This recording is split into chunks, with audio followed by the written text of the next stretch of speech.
Notre challenge chez Rakuten DX, c'est de faire des applis premium, des applis pixel perfect avec du low-code, no-code.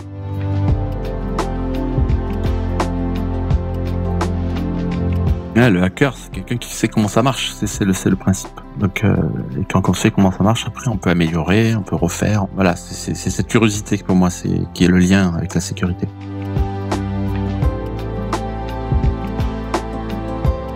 Il y a beaucoup de gens qui vont aimer relever des challenges. Et si on la fait rêver et qu'on lui dit il y a des difficultés, c'est pas un frein. Pas un frein d'avoir des difficultés. Au contraire, ça va permettre aux personnes de se lever les manches et dire je vais aller dans un job où c'est pas gagné, mais ça a l'air sympa.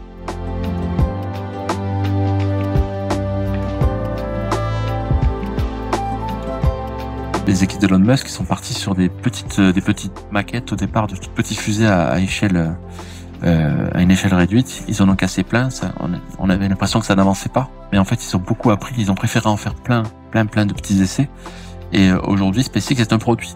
Et même si le projet était d'aller dans l'espace, c'est un produit et ils arrivent à le vendre, etc. Et la version qui part, la prochaine, sera meilleure que la précédente.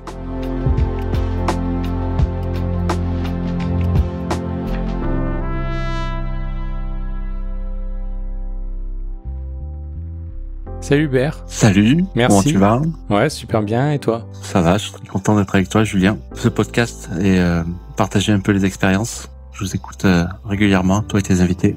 Ah, purée, ça fait vraiment plaisir. Moi aussi, je suis super content. On s'était vu il y a pas mal de temps et on a eu quelques couacs pour réussir à se synchro, mais on a enfin réussi à se synchro grâce à une connexion internet qui marche mieux, pour la petite anecdote. Et quand on avait discuté en échange préalable, rapidement tu m'avais jeté plein d'anecdotes et plein de sujets sympas qui me parlaient beaucoup, et notamment des sujets sur l'organisation des équipes techniques, sur certains éléments d'expérience sur le télétravail.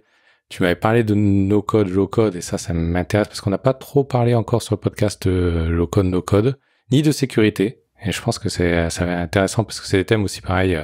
Moi, sécurité, c'est des thèmes qui me tiennent à cœur et on n'en a pas encore trop parlé, donc c'est d'autant mieux qu'on en parle aujourd'hui.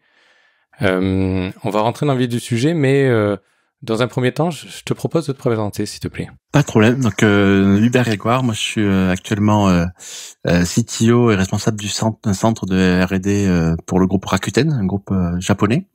Ça fait 1 an et demi que je suis en poste là, sur Montpellier. On parlera plus tard de nos codes, c'est un peu notre sujet ici. Et auparavant, j'ai été CTO dans 2 grosses structures d'éditeurs de logiciels sur Montpellier, dans le domaine des marchés publics et de l'agriculture connectée. Et puis auparavant, j'ai une carrière de 20 ans dans le domaine de l'IT, que ce soit dans le consulting, la formation, l'engineering, le développement dans des équipes. J'ai essayé de raconter un petit peu ce parcours avec les questions que tu vas me poser. Tu as dû remarquer dans mon podcast, j'aime bien poser la question de quand est-ce que l'histoire a commencé. Ça a commencé quoi, ton histoire avec le monde de la tech? Alors, c'est il y a très longtemps. À l'âge de 12 ans, j'ai eu un ZX81 en kit. Donc, un ordinateur 8 bits, pour ceux qui connaissent, avec 1 kilo de mémoire. Voilà, c'était un gros paquet. Mon parrain m'a offert ça. Et il fallait le souder soi-même pour pouvoir le faire marcher. Donc je crois que je faisais un composant par jour pour être sûr de pas me tromper. J'étais jeune. Maintenant je suis un peu plus fougueux. Et quand il a marché, c'était j'étais super content. J'en ai pris beaucoup soin. Donc voilà, j'étais tombé un petit peu dedans. Et puis plus sérieusement, après la micro, comme beaucoup, on a tous joué à des jeux sur Atari, Commodore, etc. Ceux qui ont mon âge. Les autres, vous allez voir sur Wikipédia, c'est vestiges des ordinateurs 16-32 bits, etc. Et puis j'ai suivi un cursus plutôt traditionnel avec un bac maths techno, un bac E qui n'existe plus, un UT génie mécanique. Mais après les UT, je me suis dit faut que je fasse de l'informatique de mon métier. J'en faisais un petit peu à la maison en programmant en basique et en assembleur sur ces machines-là. Et je suis rentré à l'EPITA en 91, si je me trompe pas, et donc c'était le début d'internet en France, on va dire, et là j'ai pu décrocher. Voilà.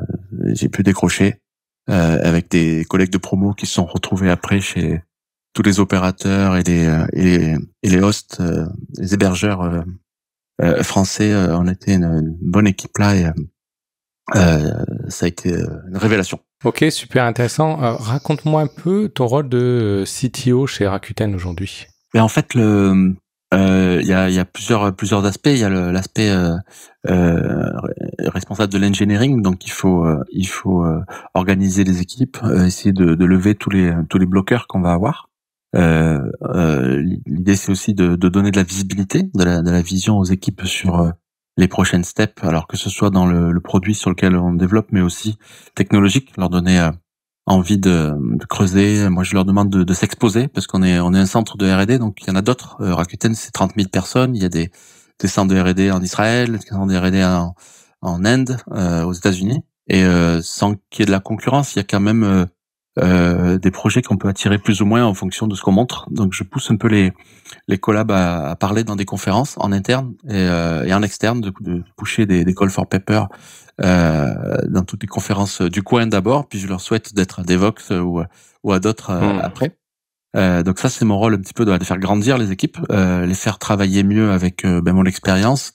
Quand je peux, moi, auparavant, on avait ce sujet-là, j'ai fait comme si pour le régler, mais je laisse toujours l'initiative de la part des équipes. J'essaie d'insuffler par douceur. Et puis j'ai un rôle aussi de désacraliser les choses complexes auprès de la direction, tous les problèmes qu'on peut avoir ou les succès, les expliquer simplement, parce que quand on parle entre tech, c'est plutôt facile, mais quand on parle à des non-techniciens ou à des financiers, eh bien il faut aussi expliquer les choses. Et à l'inverse, je fais redescendre aussi les messages des besoins business aux équipes, avec peut-être un discours plus proche et qui leur parle. Voilà un peu. Donc faire du lien entre les équipes, faire les montées et descentes des messages, et puis s'étendre aussi, rayonner en interne et puis de plus en plus en externe. Voilà un peu, mais en résumé. Pour encourager à s'exposer, tu as des astuces ou des tips ou des choses que tu essaies de faire, parce que c'est pas si simple. C'est pas facile. Non. Le développeur est un peu comme même l'ermite dans sa cave qui aime bien rester dans son coin. Et c'est des caractères, c'est comme ça. Enfin, je juge pas, mais je comprends ton idée, je comprends ton approche. Je trouve ça très bien. En plus, je trouve qu'il y a beaucoup de valeur à essayer c'est valorisant. Ouais. Oui, et puis beaucoup d'apprentissage à avoir, à partager avec d'autres, et parce qu'on reçoit aussi beaucoup de choses. Tout à fait. Donc, en fait, le tips, c'est par effet d'échelle d'escalier. On a dans toutes les entreprises des moments où les collaborateurs peuvent parler. Il y a le daily meeting, il y a les reviews, etc. Et alors peut-être pas chez Rakuten, il y avait déjà une bonne culture agile, mais plusieurs sociétés où je suis passé, je disais aux développeurs, c'est à vous de présenter votre travail, bombons le torse en montrant notre code qui marche pas, mais soyons fiers de ce qu'on fait. Donc déjà de parler avec une communauté qui est connue, c'est compliqué pour les plus réservés, mais je me rappelle de sociétés où quand je suis parti, il y en a plusieurs qui sont venus me remercier et qui me disaient qu'ils étaient introvertis, qui se sont retrouvés capables de parler en public après, donc ça fait plaisir. Et après, dans un second temps, on peut essayer de faire des conférences internes et en expliquant aux gens, c'est pas grave, on peut se tromper, on peut bégayer, on peut avoir la démo qui marche pas. On est entre nous. C'est des collègues qui sont pas du même bureau, mais ils sont dans un autre BU et personne ne se permettra de se moquer de qui que ce soit.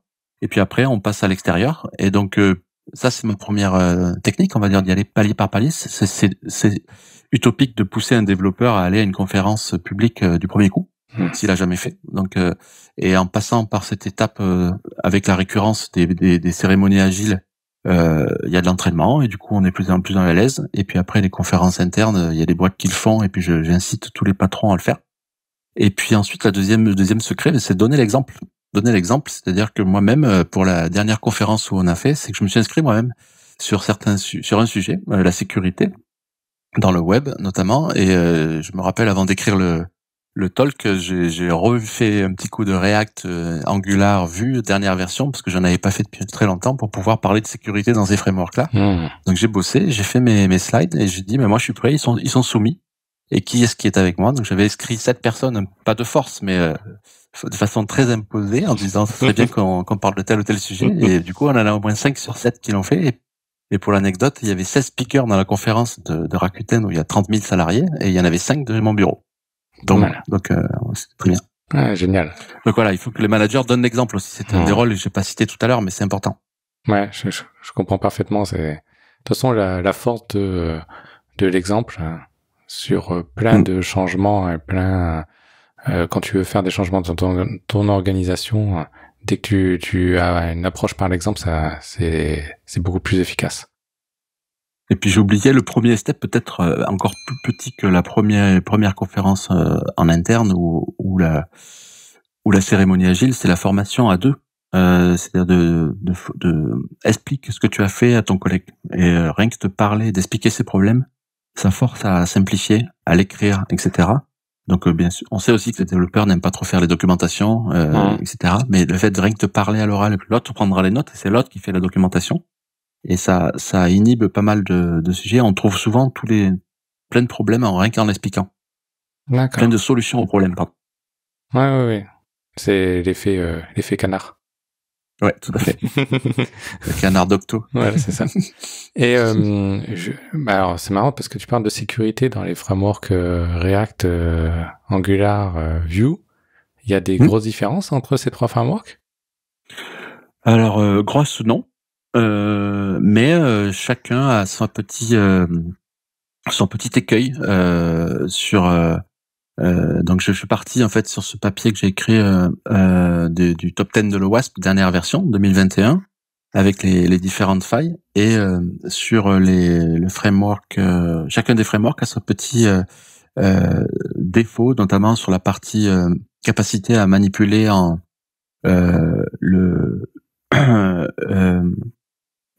tout le DOM avec le framework.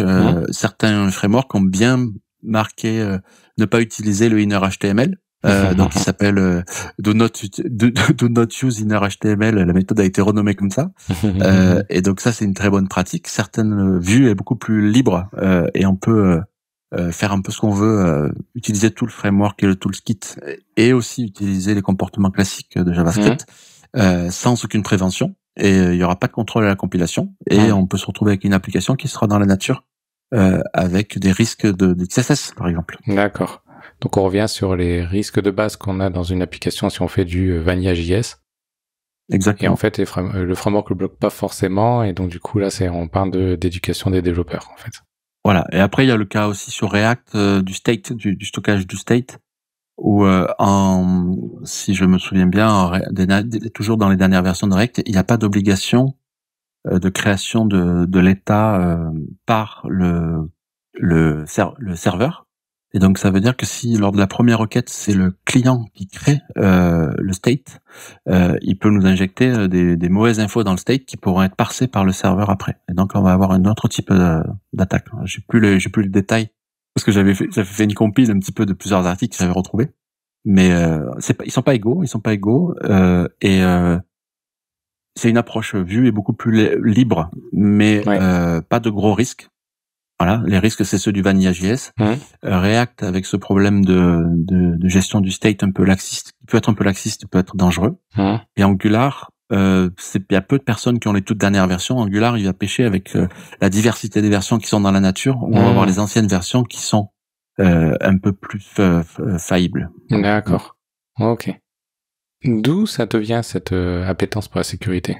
Ça a été un peu toujours sa curiosité, un peu l'esprit hacker, où quand on avait des jeux ou des programmes sur justement à l'époque des micros 16-32 bits, le truc c'était de se les partager, et il y avait plein de techniques de la part des éditeurs pour protéger les disquettes à l'époque, où je me rappelle certains éditeurs sortaient des jeux en enregistrant sur la disquette à une vitesse supérieure que ce que le moteur pouvait faire de ta machine.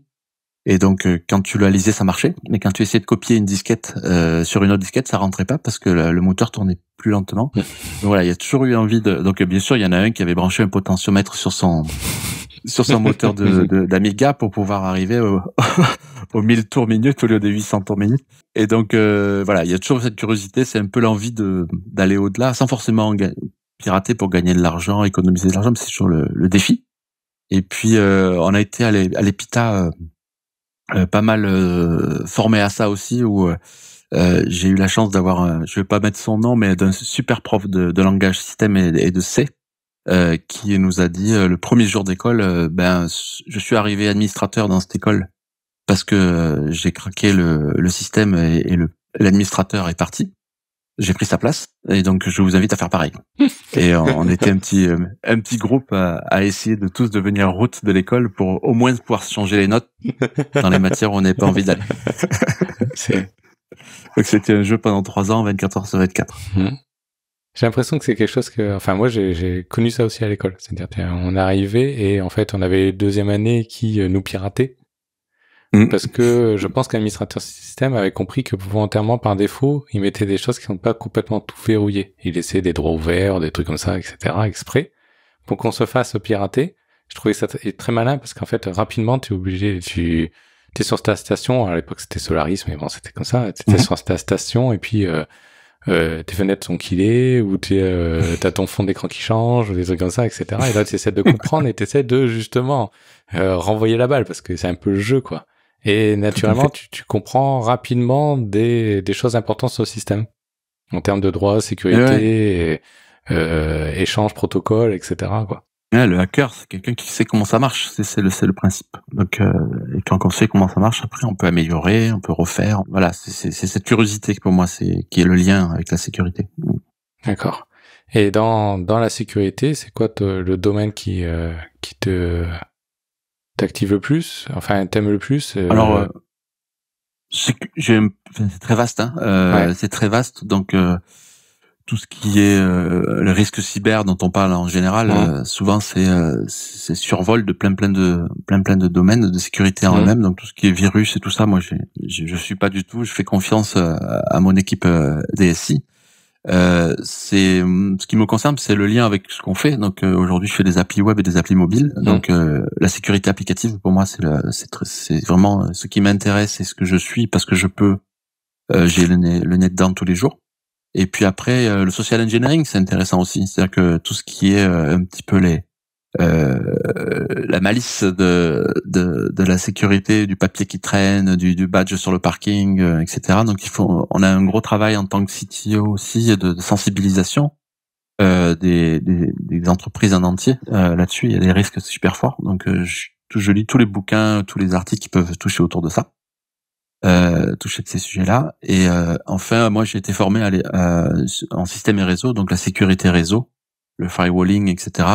Je considère que c'est acquis, mais dans les générations qui arrivent, des fois, il faut rappeler un petit peu les grands principes de comment ça fonctionne.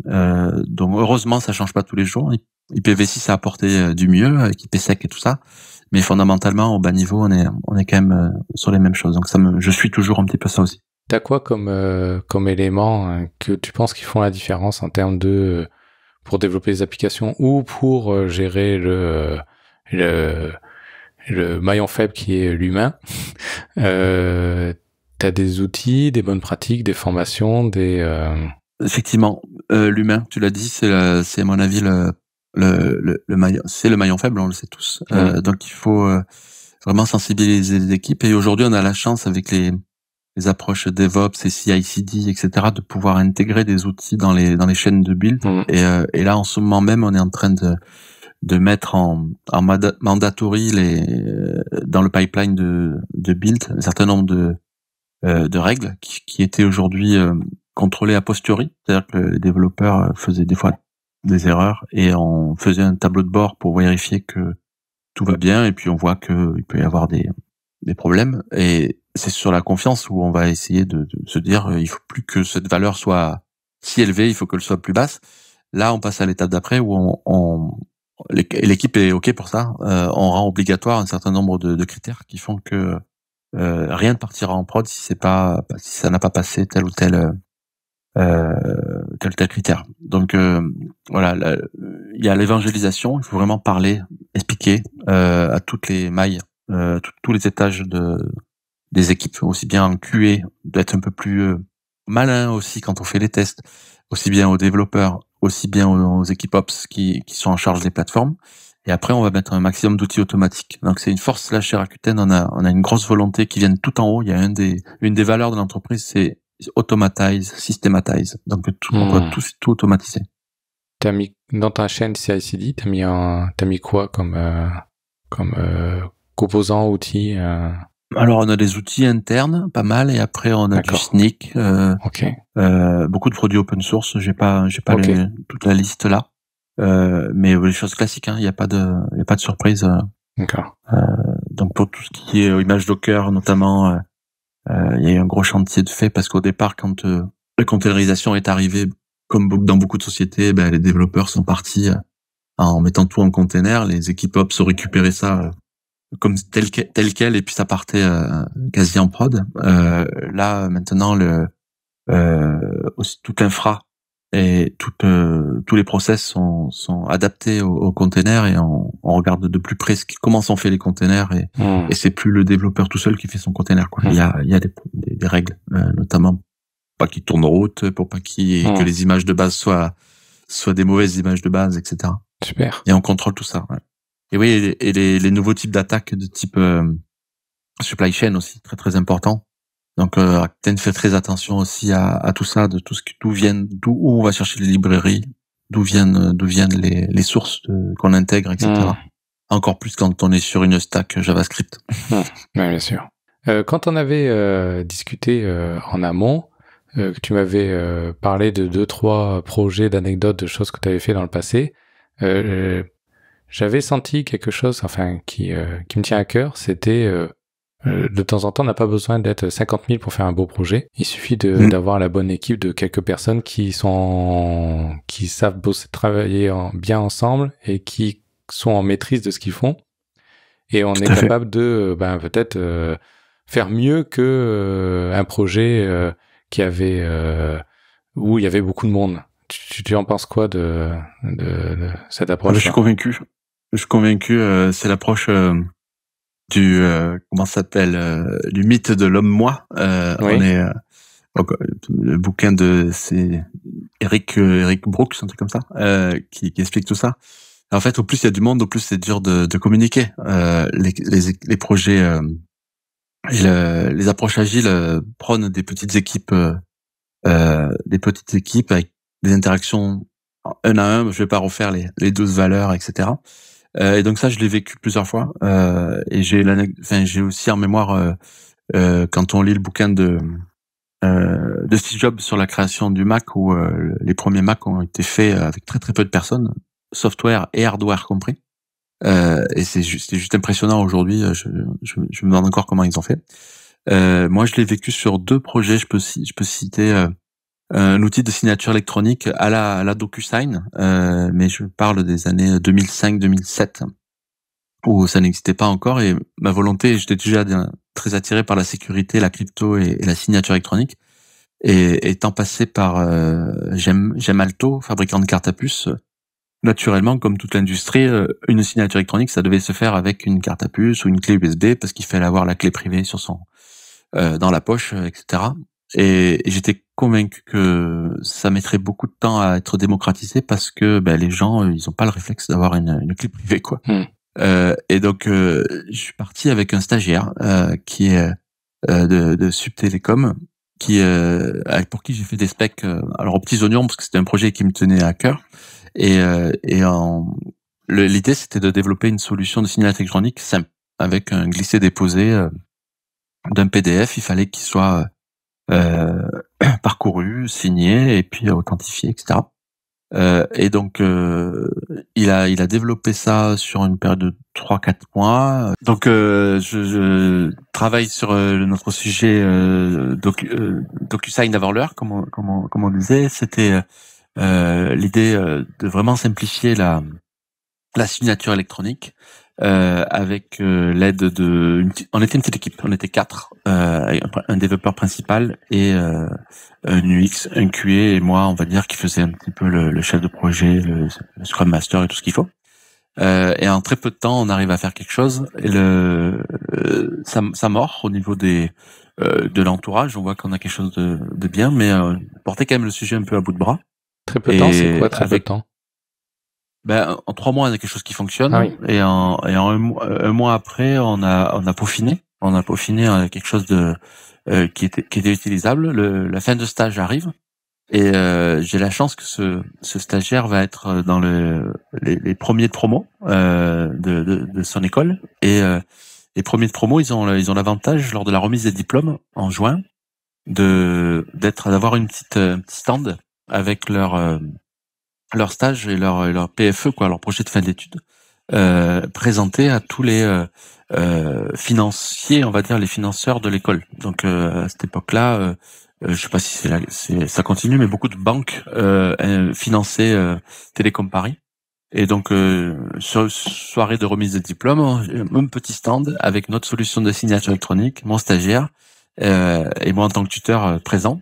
Et je vais sortir de cette remise de diplôme avec des cartes de visite de beaucoup de banques. Je peux citer LCL, MGEN, beaucoup de banques qui voulaient la solution.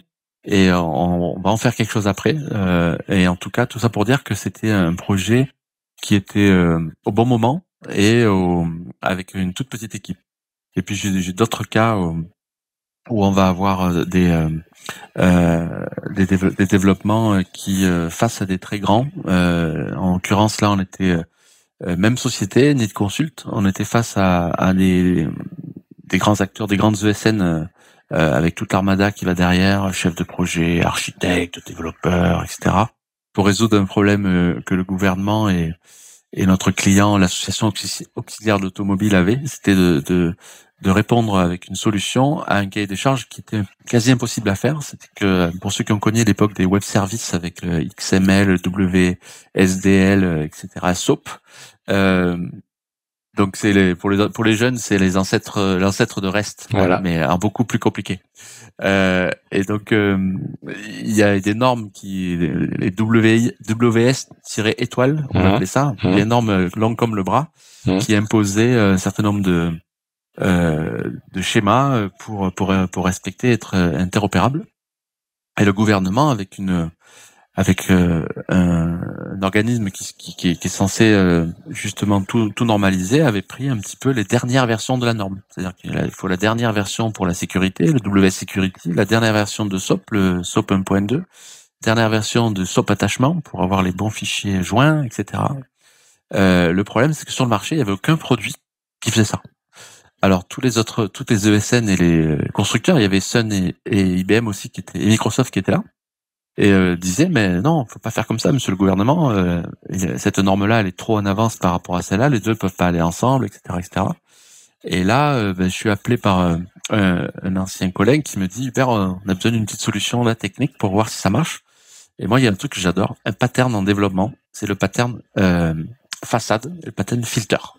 C'est-à-dire qu'on peut très bien avoir quelque chose qui marche d'une façon et l'exposer d'une façon autre et avoir une interface qui va correspondre à la norme attendue. Et puis derrière, on va trifouiller pour pouvoir faire marcher avec ce qui existe réellement.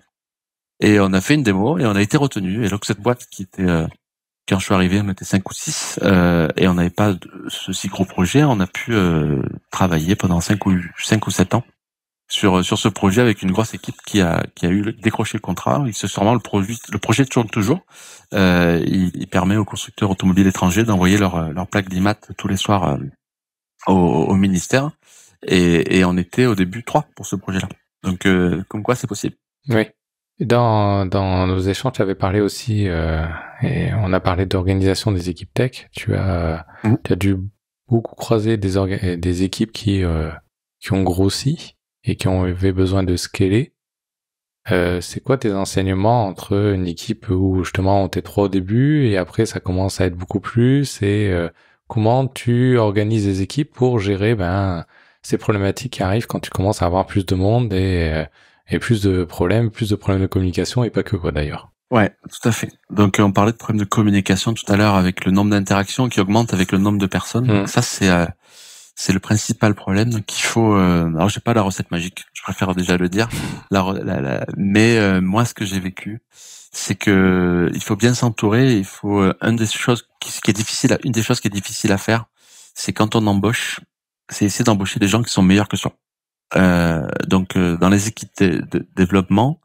Naturellement, c'est naturel. On va faire passer les entretiens et puis au bout d'un moment, on est occupé, le manager est occupé, donc il faut que on va déléguer ça à un tech lead, par exemple, qui va faire passer les entretiens. Alors, il faut le faire, hein, il faut toujours le faire, mais euh, il faut donner la consigne de faire qu'on essaie d'embaucher des gens meilleurs pour pouvoir grandir. Parce que si à chaque fois par un phénomène de pyramide, le lead, il délègue à un autre lead, qui délègue à un autre lead, on se retrouve avec sans aucun arrière-pensée, mauvaise arrière-pensée. Naturellement, on va embaucher quelqu'un qui va avoir un niveau qui est au niveau de celui qui embauche.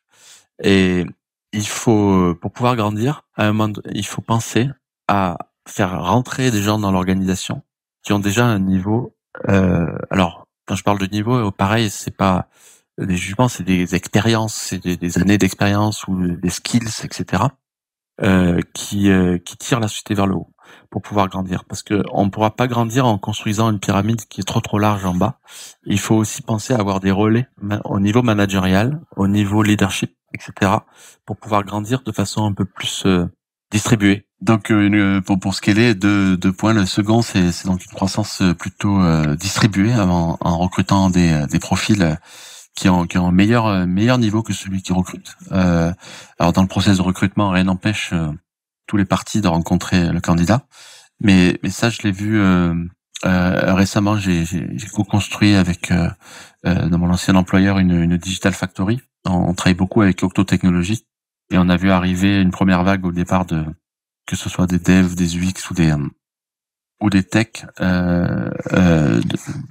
certains niveaux. Et quand on a terminé sur 7 ou 8 équipes, c'était des nouveaux cadres qui arrivaient pour pouvoir grandir, et ça a marché. Et pour la petite histoire, après il y a des gens qui ont été embauchés dans le projet. Donc c'est pas mal aussi de se faire aider avec des sous-traitants. C'est des fois difficile de recruter et de grandir tout de suite avec tout de suite des embauches. On peut aussi se donner des chances en passant par des sous-traitants. Si on a un beau projet et si on a des ambitions, etc., on peut arriver à recruter aussi que ce soit des freelances ou des contractuels, quoi. Tu parlais de détecter des profils plus forts que toi.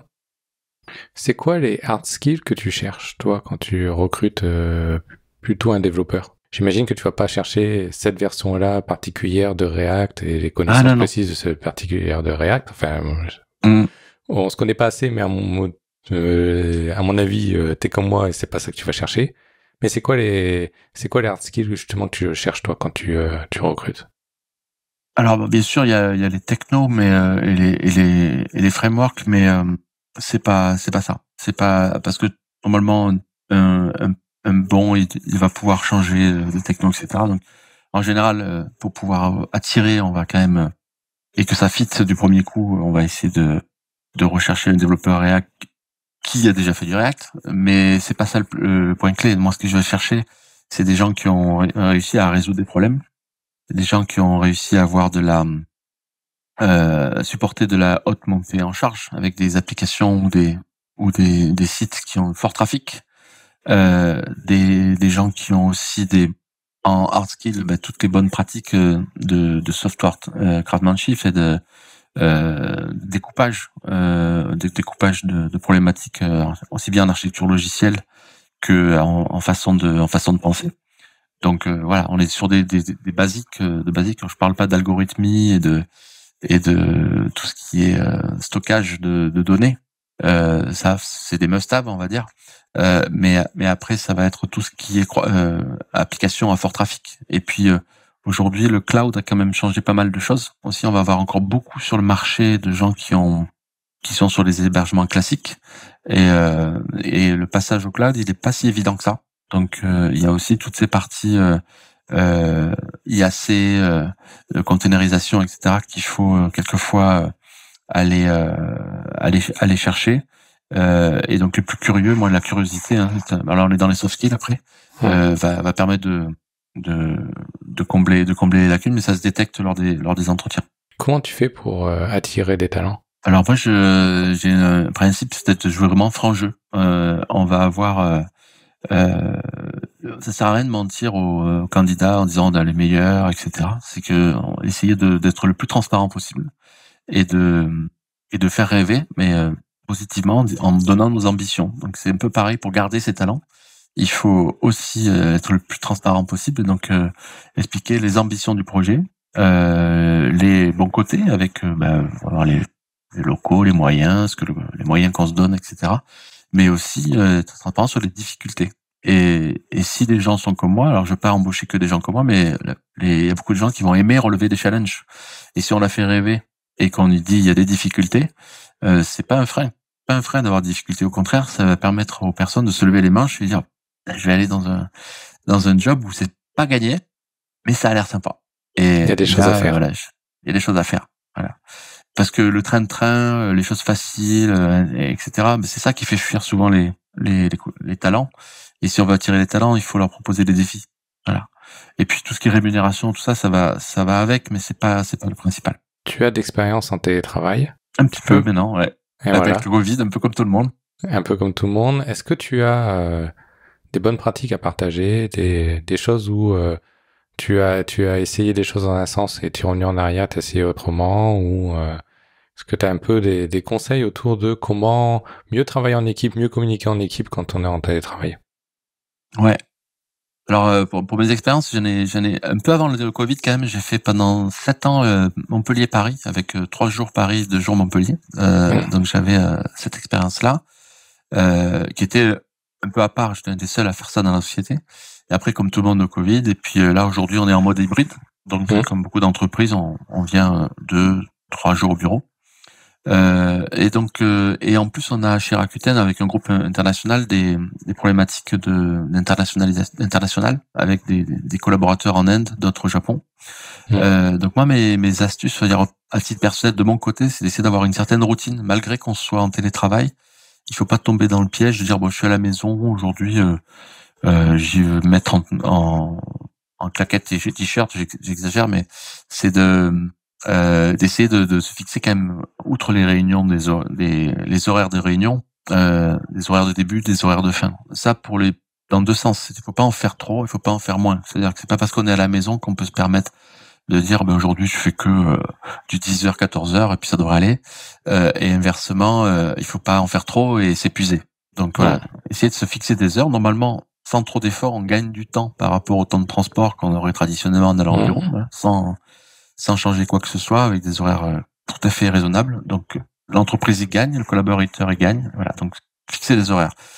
On n'est pas toujours tout seul à la maison. On peut avoir des enfants, un conjoint, des animaux domestiques. Il faut aussi essayer d'avoir des règles et de vraiment s'isoler, d'avoir un bureau. Donc c'est important pour éviter les distractions. Ce qui n'empêche pas que s'il y a un bobo, une urgence, etc., le facteur, c'est la vie. On a le droit d'aller continuer à faire vivre à la maison. Et ça, on a été très vigilants, mes derniers employeurs et Rakuten, à fournir un écran qui va bien, jusqu'à la chaise s'il faut, auparavant. Donc il faut être bien installé. Donc avoir un endroit bien isolé, bien installé. Et après sur le travail à distance en lui-même, il faut avoir une bonne luminosité. J'incite les collaborateurs à allumer les caméras. C'est pas pareil de parler à quelqu'un que par son, même si on fait un podcast aujourd'hui, que de le voir, parce que il y a des messages, il y a des communications non verbales qui passent, et notamment dans le cadre de management, tout ce qui est one-to-one avec mes collaborateurs, j'ai même pas besoin de le demander. Aujourd'hui, ils allument tous systématiquement la réunion. C'est qu'il y a des échanges qui sont forts, que ce soit dans des succès ou dans des difficultés. Il faut pouvoir voir son interlocuteur. Et après, dans le travail plus technique, je parle beaucoup avec les mains, j'essaie de me retenir un petit peu là. Il y a beaucoup de choses des messages qui passent pas. avec la visio, ne pas hésiter à mettre tableau blanc, à drafter des choses, etc., à écrire en même temps qu'on parle, même si on fait des coquilles et on fait des fautes. Ça permet de... j'ai fait beaucoup de formations pendant des années chez Learning Tree International, et on m'avait appris qu'il y avait 3 canaux quand on passe des messages. Il y a le son, il y a l'image, et puis il y a la pratique. Et donc le fait en même temps qu'on parle et qu'on prend des notes, si on fait passer un message audio et qu'on écrit du texte en même temps, on va imprimer des messages plus forts que si on faisait qu'à l'audio. Voilà, ce qui n'empêche pas de faire un compte rendu de réunion après, si c'est une réunion importante, d'avoir 1 minute, c'est d'avoir quelque chose d'écrit par mail. Mais le fait de travailler à 2 sur un texte en box partagée, en Dropbox ou tous les techniques du Google Doc était très intéressant aussi pour fixer les choses et co-construire. Voilà, parce que on sait que on a perdu un petit peu en créativité des fois avec la distance. Le tableau blanc, les salles de réunion, ça a du bon. Et donc on peut retrouver ça un petit peu avec les outils, mais il faut les utiliser. C'est pas pour rien que Zoom récemment a rajouté une fonction tableau blanc. C'est pas pour rien que Teams aussi. On a la capacité à le faire sans forcément acheter des 1000 et des 100 des licences trop chères de solutions tierces. Il existe plein d'outils collaboratifs où on est tous au même endroit et on peut faire du mind mapping ou remplir des documents, etc. Et même de temps en temps, même des outils qui sont pas forcément à la base faits pour ça. Par exemple, j'ai vu une entreprise qui utilisait Figma pour Figma vient de rajouter plein de fonctionnalités pour ça. Ouais. C'est ça, on est tous sur le même élément et on remplit les choses au fur et à mesure. Et le même genre que Miro, il y a plein de... et même les outils comme Teams ou Zoom, etc. ont des systèmes de tableau blanc ou de partage d'éléments comme ça. Donc oui, clairement, il faut réussir à un peu reproduire les bonnes pratiques ou à un moment donné faire un schéma, dessiner ensemble un schéma, ça aide à plus que des mots à comprendre ce qu'on essaie de faire en fait. Tout à fait. On a évoqué le mot no code, low code. Je pense que vous en faites beaucoup là où tu es. Raconte-moi un petit peu, s'il te plaît. Alors, on en fait beaucoup. Oui, alors en fait, on fait une plateforme qui permet de faire du low-code. C'est-à-dire que aujourd'hui, donc si je fais un petit aparté, donc le low-code, no-code, en tant que développeur, moi j'ai vécu les époques des L4G. On développait avant tout à la main, et puis il y a les L4G qui permettaient de faire tout. Et puis quand on est un développeur, on peut se dire voilà, qu'est-ce que c'est, ça va faire un truc générique, c'est un peu pourri. Et puis plein de plateformes, les Power Builder et autres, on a un peu oublié. Il reste un peu 4D peut-être, mais encore c'est pas le mainstream de la technique. Le low code est arrivé un peu comme ça aussi, en disant on va pouvoir glisser déposer. On va pouvoir faire qu'un quelqu'un du marketing, quelqu'un du métier puisse faire une application. Alors quand on est développeur, et je l'ai été et je le suis encore un tout petit peu, on peut se dire ouais, mais quand même ça fera pas forcément une super appli. Notre challenge chez Rakuten DX, c'est de faire des applis premium, des applis pixel perfect avec du low code no code. Donc parce que je suis convaincu que ce qu'on a construit ces 50 dernières années dans l'informatique, c'est des briques de Lego. Et si on revient un peu plus tôt, c'était de l'assembleur. Après, on a passé à des langages un peu plus puissants, comme le C. On peut mettre là-dedans plein de langages. Et les langages et les frameworks les plus modernes, que ce soit d'un côté les langages Java autour de JS ou tout ce qui est les stacks autour de Java, font plein de choses pour nous. Et on n'a plus qu'à assembler des grosses briques de Lego. Et là, on est en train de passer à un étage où la brique de Lego, c'est plus qu'une ligne de code, c'est un composant, c'est en tirant des traits, on va pouvoir se connecter à une base de données, etc. Donc c'est l'évolution naturelle, qu'on le veuille ou non. Voilà. Et la deuxième chose, c'est que sur le marché aujourd'hui, il y a une pénurie, vous savez, de devs. Tout le monde veut des devs et on peut pas répondre à tous les besoins. Donc il va falloir pour répondre à ces besoins, proposer des solutions. Et donc c'est pour ça que je suis persuadé que le low-code no-code va encore prendre plus de place dans l'industrie. Ça veut pas dire la fin des développeurs, mais ça répondra à un certain nombre de besoins. et à tous les niveaux, au niveau d'application mobile, au niveau de l'application web, au niveau back-end, au niveau du même operation, au niveau DevOps, on commence à avoir des choses. Et il existe de plus en plus de plateformes globales pour certains éditeurs commencent à utiliser des plateformes globales où sur un seul endroit, on va retrouver à la fois la CI, à la fois l'IDE, à la fois toutes on a parlé tout à l'heure de Figma, le design system, etc. Tout va être intégré. Donc nous, chez RDX, sans dévoiler quelques secrets que ce soit, on travaille sur une solution comme ça pour aider le groupe à développer et à délivrer des applications mobiles plus vite, parce que et surtout dans un cadre aussi, en tant un groupe, on veut que 2 applications qui sortent du groupe aient quand même une signature groupe qui correspond à la charte, qui correspond aux bonnes pratiques, qu'on refasse pas 2 fois le même composant pour contrôler la date de naissance, etc. Donc c'est tout ce qui est vrai au niveau technique de librairie Figma, de librairie partagée, etc. On le met à un niveau accessible directement par le non-développeur. On appelle ça l'application maker, ou il y en a qui appellent ça le citizen developer. Mais ça ne veut pas dire la fin des développeurs. Il y a aussi des mécaniques de plugin où un développeur de techno classique va pouvoir aussi rajouter sa brique, rajouter ses composants. Et puis il y a des normes. Il y a commencé à avoir des normes pour essayer de standardiser des composants interplateformes. Donc on a déposé des brevets là-dessus. On est en train d'innover sur certains sujets. Donc je pourrais en parler des heures, mais voilà, c'est une tendance de fond, je pense qu'on peut pas arrêter et qui est en route. Est-ce que c'est trop tôt? Est-ce que c'est ça, je sais pas, parce que voilà, il y a le marché, il faut qu'il réponde aussi et qu'il accroche. Et enfin, est-ce que tout le scope de l'industrie va être touché ou est-ce qu'il y a que certaines parties? On voit beaucoup dans Microsoft, mais beaucoup de moyens autour de Power App et les solutions low-code aussi. Ils ont déjà une part de marché importante grâce aux applications Office. C'est un peu plus facile, voilà, de toucher des utilisateurs finaux. Est-ce que voilà, c'est eux qui vont rafler tout, etc. Je pense qu'il y a un peu de la place pour tout le monde. On est encore au début, mais Rakuten veut être présent. On va pas laisser que Microsoft, Oracle et Salesforce qui ont une grosse solution sur ce marché-là. Il y a la place pour tout le monde. Donc aujourd'hui, le framework que vous montez, c'est quelque chose qui a un but interne, mais à terme, le but, c'est que voilà. Tout l'IT pourrait en bénéficier.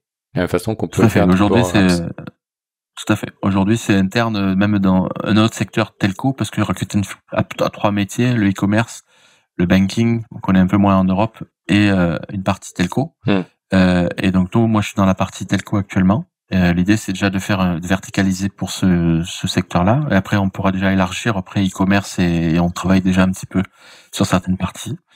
Et banking et ensuite l'objectif là de mon équipe produit c'est de l'ouvrir au grand public. D'accord. Et il y a une idée de t'as prévisionné de date, t'as un objectif? Ce sera 2020, ça sera pas avant 2024. Oui. On est voilà. D'accord. C'est très très important. C'est vaste. Et aujourd'hui, t'as parlé de Salesforce, Microsoft et dans les autres concurrents sur ce genre de solutions. Et après il y a des pure players, on connaît Bubble, il y a Bubble qui est très présent. Il y a Google qui a AppSheet. Alors j'ai lu récemment, pas plus tard que ce matin, que le fondateur venait de partir. Donc je sais de chez Google, voir le message que ça veut dire. Est-ce que Google y croit vraiment? Parce que Google dans les entreprises, ils sont présents par GCP, mais pas toujours et Workspace. Mais ils ont beaucoup moins de force de frappe qu'un Microsoft. Je sais pas ce que ça veut dire, mais après voilà, il y a des pure players, on va OutSystem, il va y avoir et puis certains qui sont un peu plus verticalisés, mais ça c'est je prêche un peu pour ma parole, ils ont pas une approche forcément pixel perfect et premium. C'est des applications qui vont servir pour des petites fonctionnalités de workflow, gérer un parking, gérer un stock, un truc comme ça, qui seront pas faits pour faire une application qui serait mainstream, etc. Et au niveau du rendu, voilà, on n'a pas forcément la perf qui serait comparable avec une application qui serait faite en natif ou directement par la technologie. Donc nous, on vise ça, quoi. D'accord. J'avais vu que tu avais enseigné à Polytech Montpellier. Ouais. Tu enseignes encore? Tu donnes encore quelques cours? Ouais, je donne quelques cours. Alors c'est vraiment pas beaucoup, hein, c'est une petite dizaine d'heures par an. Donc c'est toujours autour de la sécurité. C'est garder ma casquette formateur et donc je le fais pour les 5e années en informatique de gestion tout ce qui est sécurité applicative, c'est une sensibilisation, hein, parce que je me rends compte qu'il y a très peu d'écoles qui forment à la sécurité. Alors il y a des écoles spécifiques dédiées à la sécurité avec des filières, mais dans la cursus généraliste, quand on fait de l'informatique, on n'a pas forcément d'infos sur le minimum qu'il faut savoir des grands principes de sécurité, tout ça. Donc avec l'équipe enseignante de Polytech, on m'a demandé, et ça fait 5 ou 6 ans que je fais ça, d'enseigner sur les IG5. Alors c'est très très rapide et c'est ça a le mérite d'exister. On pourrait faire un peu plus. Et puis moi, ça correspond à mon emploi du temps, ça va aussi. Et puis on a aussi une approche chez Polytech Montpellier, la DigiWeek. C'est une semaine de digital pour sensibiliser toutes les filières qui sont pas informatiques. Il y a une filière mécanique, une filière de l'eau, une filière environnement, au numérique. Et donc là, je repasse une sensibilisation à la sécurité, mais beaucoup plus superficielle, pour juste leur dire, voilà, vous serez des ingénieurs en mécanique, mais demain, vous serez à un moment donné amené à piloter un projet IT. N'oubliez pas la sécurité en amont, pas a posteriori avec un audit trop tard. Pensez à sécurité dès le début. Voilà, c'est une sensibilisation. Ça, c'est mon côté formation où j'ai toujours aimé donner des cours. Je l'ai fait pendant des années auparavant pour une société américaine qui s'appelle Learning Tree, où on avait des travaux pratiques. On était sur 4 jours. On se déplaçait aux 4 coins de la France ou en Europe. Voilà, j'ai pas voulu décrocher complètement de la formation. Ça me permet aussi de garder un contact avec les générations qui arrivent sur au niveau des études de 18-20 ans, parce que voilà, il faut être en phase avec son époque. Super. J'ai une question compliquée maintenant. Je préviens toujours. Je vais essayer d'y répondre alors. Je préviens. Je regarde souvent un peu plus tard, mais maintenant que tu as répondu à pas mal de questions compliquées, je pense à la fin, tu vas pouvoir l'encaisser sans difficulté. Selon toi, pourquoi c'est si compliqué de réussir un projet informatique ? C'est une très bonne question. Une très bonne question, effectivement, et la réponse peut être très claire. Donc, je pense que ça dépend. Alors, quand on parle de projet, déjà, projet informatique. Donc, un projet, ça a un début, une fin, et effectivement un budget certainement. Il y a un délai, etc. Donc, c'est toujours ce paradigme, hein, critique à gérer. Et on voit tellement de choses. Autant il y a quelques années, l'informatique restait quelque chose un peu à part, et puis il y avait le reste de l'industrie et tout. Aujourd'hui, tout le monde, qui le veuille ou non, est confronté à l'informatique, à la maison, etc. Donc je pense qu'aujourd'hui, c'est encore plus compliqué peut-être qu'avant. C'est que les gens voient sortir des applications tous les jours. Ils voient des grands acteurs qui font aussi des miracles avec des très belles réalisations, et ils se disent, il suffit d'avoir une équipe, de dire ce qu'on veut, et on l'aura. La réalité, quand on réfléchit bien, c'est qu'on sait pas trop ce qu'on veut. Parce qu'on a une idée qui est plus ou moins vague. Les ressources, elles sont pas forcément disponibles, donc on va avoir des niveaux très disparates d'un informaticien à l'autre, pour faire simple. Et puis, entre ce qu'on a demandé au début et puis le temps qui avance, même si c'est sur des échéances courtes, 3 à 6 mois, on réfléchit, on a évolué, etc. Et tous ces facteurs-là font qu'on est rarement dans les clous.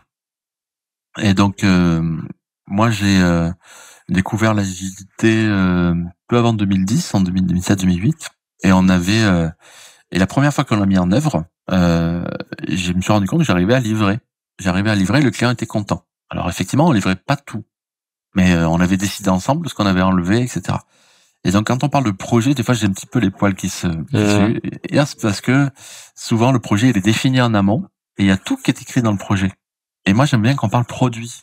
On parle produit en disant où on veut aller, et le produit, je sais pas qu'est-ce qui sera dans 1 an ou dans 2 ans. Pour ça, tout à l'heure, même la question que tu me poses, quand c'est qu'on sort notre solution low-code, je sais pas. Je sais pas parce qu'aujourd'hui, on a des choses à rendre et des choses à faire. Et on a une ambition. C'est notre North Star, là, pour nous dire où on veut aller. Et puis, on verra un petit peu les choses qui se passent. La guerre en Ukraine, ça a impacté Rakuten. On a des équipes en Ukraine, par exemple. Plein de choses sont difficilement prévisibles, et c'est là que, alors les petits projets, je les écarte parce que on peut maîtriser à peu près tous les éléments. Mais dès qu'on a un gros projet, ça peut être très très compliqué en informatique. Donc voilà, pourquoi ça échoue, c'est parce que le besoin change entre le début et la fin. On a un niveau très disparate, pas du tout homogène des équipes, qu'on le veuille ou non, c'est la nature. Et on va avoir une vision des décideurs qui se disent c'est facile, regarde, tout le monde le fait, donc il n'y a pas de raison qu'on n'y arrive pas. Ben si, il y a plein de raisons en fait, malheureusement.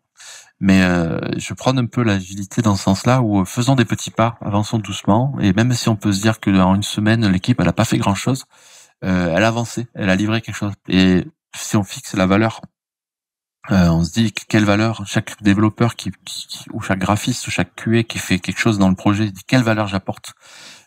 Ça, c'est ça son objectif. On arrivera à sortir quelque chose et le client sera content. Et le but c'est surtout ça. Est-ce que le client est content? J'aime beaucoup que tu parles de produit plutôt que de projet. Mais moi je pose la question au sens large. Et mais oui, clairement, la bonne approche c'est de considérer comme un produit qu'on essaie de créer. Itération par itération, petit bout par petit bout, et en trouvant le bon chemin. Et il est différent de ce qu'on imagine au début. Et il faut l'accepter. Qu'il soit différent. Quand on regarde la manière dont on faisait une fusée avant et comment SpaceX a fait ses fusées, c'est une démonstration que même sur des projets à plusieurs milliards, ça marche. C'est-à-dire que alors, je connais pas du tout le monde de l'espace, mais je le vois de très loin et j'ai vu beaucoup d'analogies avec le monde du logiciel. C'est que faire une fusée où on fait un plan, on la lance. C'est la fusée de test, elle s'est cassée, mais on aurait bien espéré qu'elle aille à objectif. Puis on repart 3 ans, on a refait une autre, etc. Et les équipes de Elon Musk sont parties sur des petites maquettes au départ, de toutes petites fusées à échelle. À une échelle réduite, ils en ont cassé plein. On avait l'impression que ça n'avançait pas, mais en fait, ils ont beaucoup appris. Ils ont préféré en faire plein de petits essais. Et aujourd'hui, SpaceX est un produit. Et même si le projet était d'aller dans l'espace, c'est un produit et ils arrivent à le vendre, etc. Et la version qui part, la prochaine, sera meilleure que la précédente. Et donc, il continue d'améliorer. Alors que dans le monde de l'avionique, normalement, une fois qu'un truc qui vole, on touche plus, quoi. On sait que ça vole, surtout, il faut plus toucher. Donc, maintenant, ils apprennent. Je vois que même Airbus et toutes les compagnies classiques, les constructeurs classiques sont passés un peu dans cette approche-là, mais c'est très difficile dans le monde industriel parce qu'il faut changer les lignes de production, il faut changer les méthodes de travail. Nous, on a la chance dans le logiciel, c'est que c'est du jus de cerveau simplement, donc on peut arriver à changer rapidement les méthodes de travail. Et j'ai vu des équipes, moi, s'épanouir avec des approches complètement différentes, itératives. Donc réduisez vos sprints. Au début, ça pique. Livrer quelque chose toutes les 8 semaines, ça paraît impensable. Puis après, toutes les 4 semaines, puis toutes les 3, puis toutes les 2, et puis pourquoi pas toutes les semaines, et puis tous les jours, on doit pouvoir livrer une version qui tourne. Donc, on a les outils pour ça. Il y a toute la littérature qui existe, et je pense que aujourd'hui un projet devrait pas échouer si on respectait ça. Mais il y a pas tout le monde encore qui a cette approche-là. Et la rigueur nécessaire. Et la rigueur, ouais.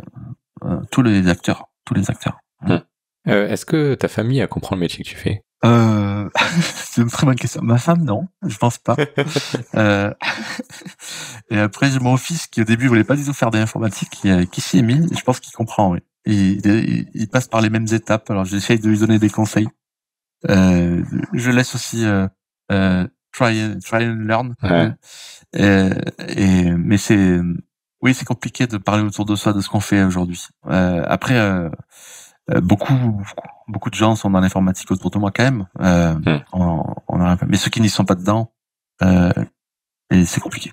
Ça doit être le problème de tous nos auditeurs aussi des fois de parler de nos métiers. Ton fils voulait pas faire l'informatique? Enfin, c'était pas son truc en fait. Ouais, ça c'est, je sais pas, ceux qui ont des grands enfants, vous allez voir après à un moment donné quand ils sont ados. Il y a un moment où ils se disent, je veux surtout pas faire comme les parents. C'est une phase de l'adolescence. D'accord. Et puis après, il faut pas insister. Je vais leur dire. Moi, je suis pour que les enfants fassent ce qu'ils ont envie de faire.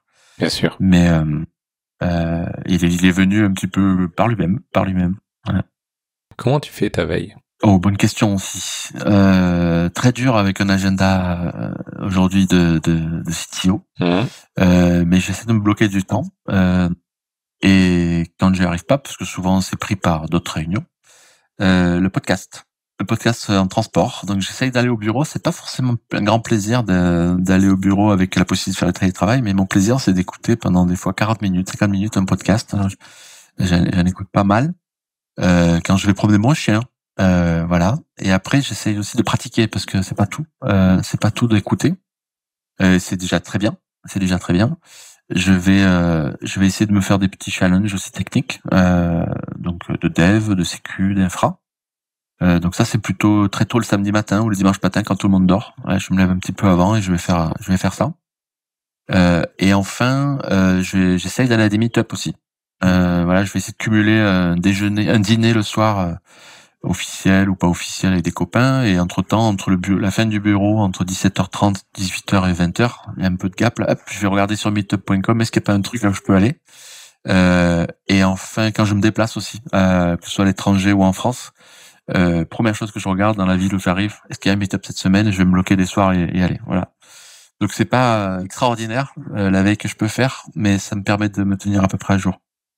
C'est quoi tes grands projets à venir? Ce projet, le code là, pour moi ça c'est très important. On a une super équipe, on a un super produit, on est, je pense, un peu au début, donc au bon moment, voilà. On a des initiatives aussi autour de l'IA. Alors il y a la mode en ce moment de ChatGPT, mais on avait quand même travaillé sur pas mal de choses avant.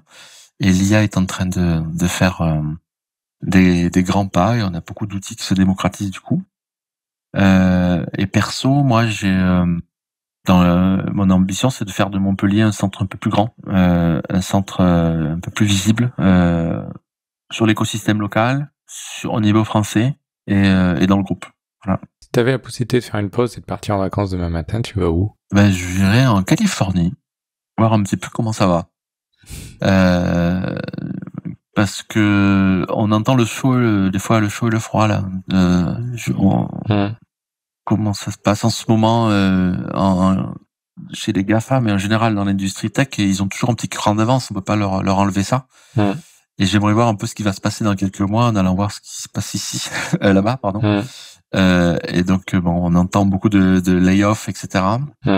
Mais je sais aussi qu'on n'en parle pas, qu'il se crée aussi plein de choses. C'est-à-dire que il y a un renouvellement permanent, et la Silicon Valley nous a montré depuis les années 70 que voilà, les choses qui sont apparues, qui ont disparu, il en réapparaît d'autres, c'est tout. Donc allez voir un petit peu ce qui se passe. J'ai eu plusieurs fois l'opportunité d'y rester quelques temps et j'ai pas pu. Il y a eu le 11 septembre et chaque fois j'ai eu des histoires qui font que, et là j'irais bien faire un petit tour pour voir comment ça se passe, parce que voilà, il y a quand même des inconnus. Je parle de l'IA, et je veux voir un peu qu'est-ce qui se passe, parce qu'il y a souvent quelques mois d'avance. C'est quoi la dernière série ou le dernier film que tu as vu? J'ai découvert This Is Us, en tout cas. This Is Us, ouais. J'ai découvert ça en écoutant les conversations au bureau là. On en est au 4e ou 5e épisode, et c'est pas mal. C'est vraiment pas mal. Et puis le lancement est terrible avec ce champignon là. Et donc j'ai bien accroché. Ah non, This Is Us, non, tu parles de The Rest of Us. The Rest of Us. The Last of Us. The Last of Us, voilà, exactement. Ah, ok, The Last d'accord. of Us. Autant pour moi. Donc This Is Us, ça n'a rien à voir. Pas du tout ça. C'est pas du tout un truc post-apocalyptique, etc. C'est plutôt un truc familial, oui, c'était plus drame familial.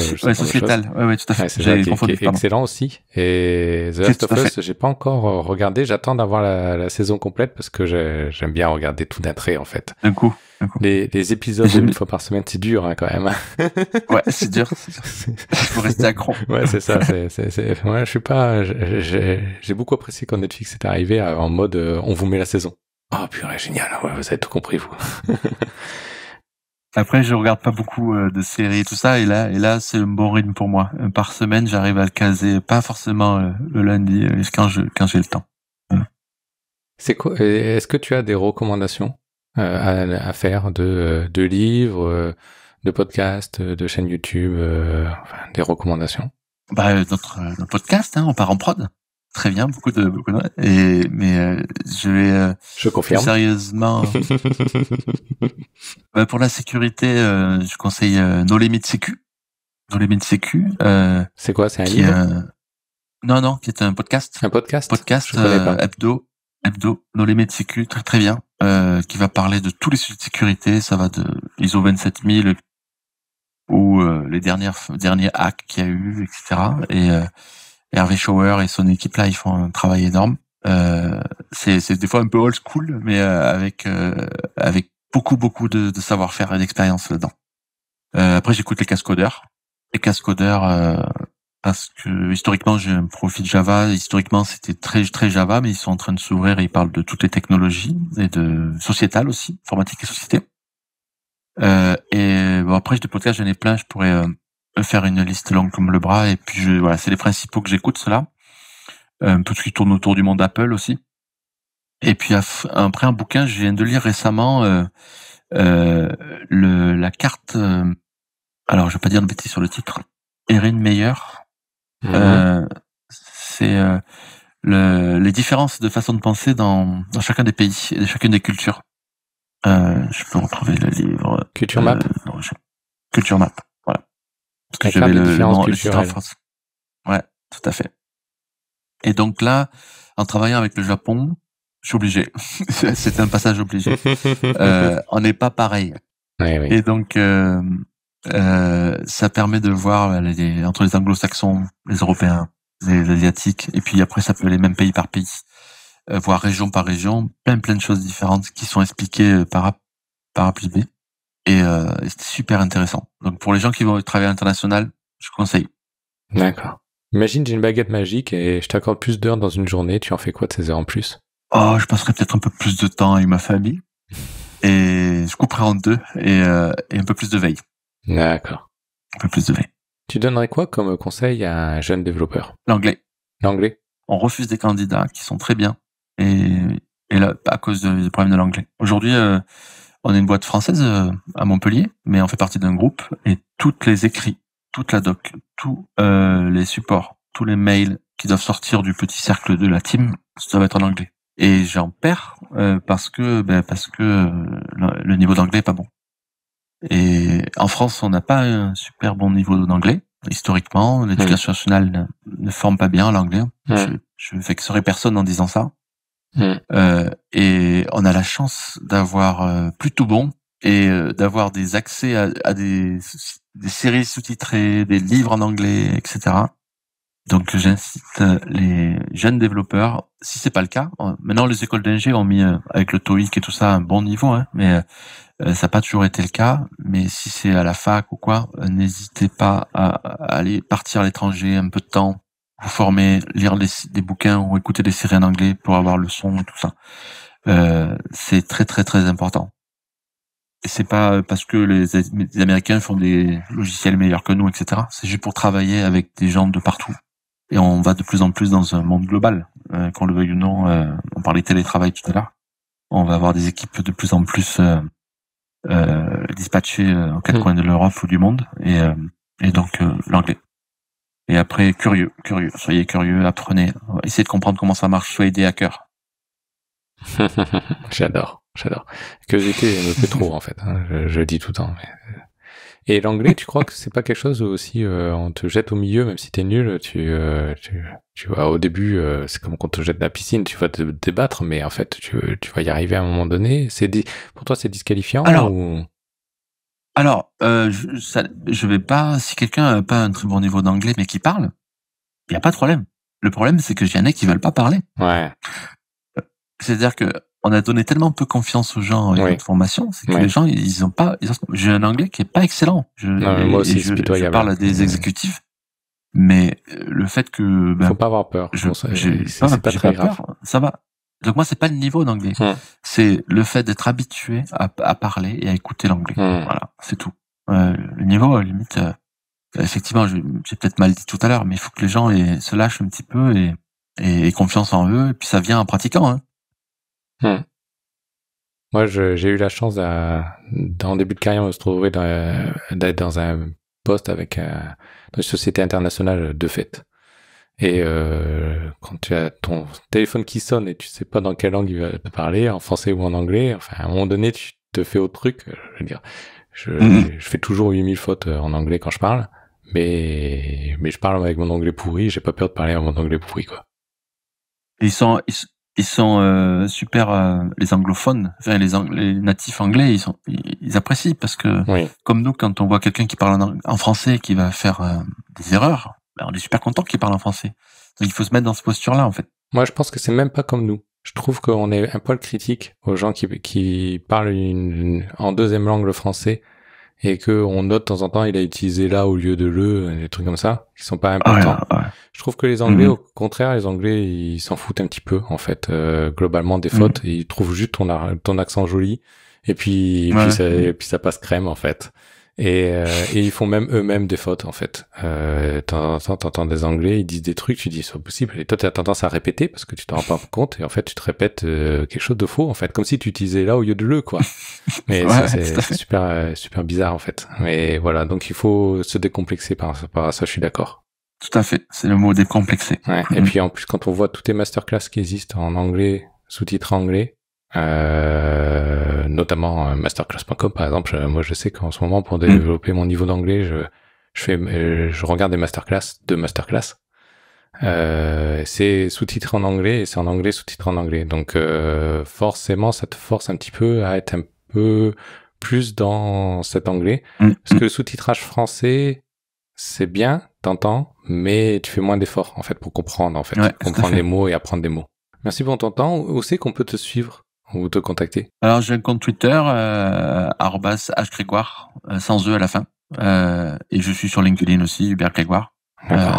Et puis voilà, c'est ce qui est à peu près à jour. Génial. Merci pour ton temps. Merci beaucoup. Merci à tous d'être présents. Merci à tous ceux qui nous écoutent comme Hubert depuis pas mal de temps et qui trouvent de la valeur dans le podcast.